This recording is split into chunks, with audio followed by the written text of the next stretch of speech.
New angle of the Cooks catch just came out, and Bills fans are absolutely furious. The first thing is that if you just look at this catch, if you look at this play, if you're in the backyard with your friends, you look at you just go, that is a catch.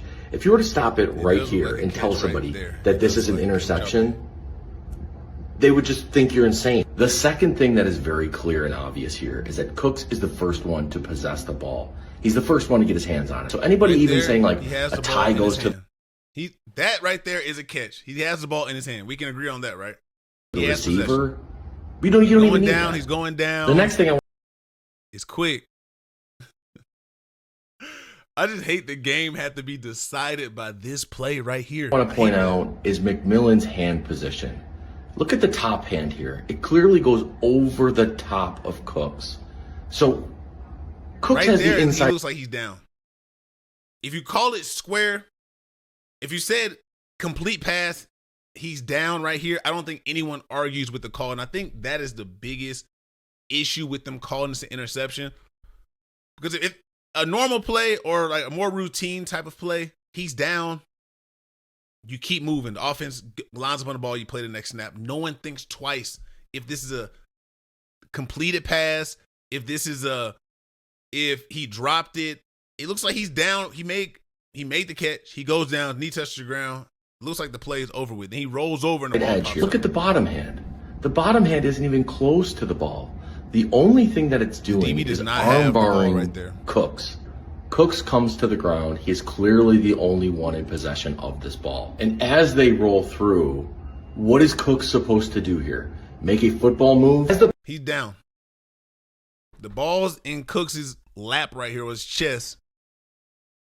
Great job by the DB from the Broncos, not giving up on the play. When you fight, when you push the issue, good things happen. When you show that you're trying to make a play, if you got to make those guys in those zebra suits make a decision, you never know what's going to happen. But you cannot depend on those guys. Too many games are decided by the refs when truly it should not be even in that realm for them even to do that. The game shouldn't have been this close. It's hard to sit here and argue just this point. This point was the last point, like the last turning point that changed everything. But there's too many other issues throughout this game to go back and just say, it was this one. It was this play here. It was this play. So I get it. Buddy right here, I get it. He's hurt. I'd be hurt too. I get it. Let's see what else he got to say. Play rolls on. McMillan finds the ball and tears it out. Look at Cooks' arm. It's clearly being pulled away from his body.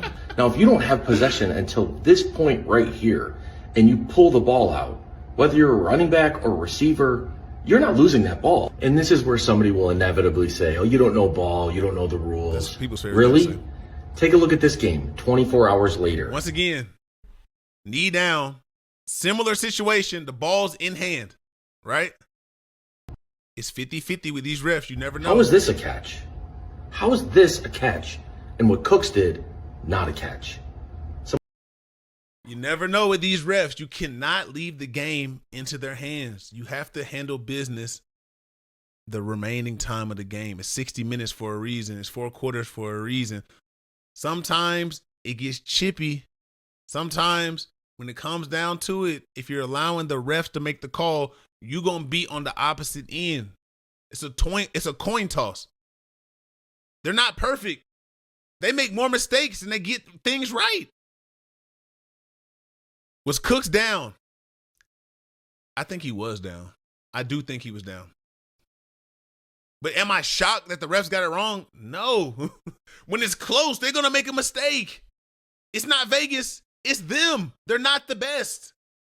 The broadcast be saying one thing. They brought the referees into the broadcast. They be making their own assumptions. They be wrong. But they were the guys making the decisions last year. So what does that tell you? That nobody knows. Nobody knows. I think the bottom line here is handle business throughout the game.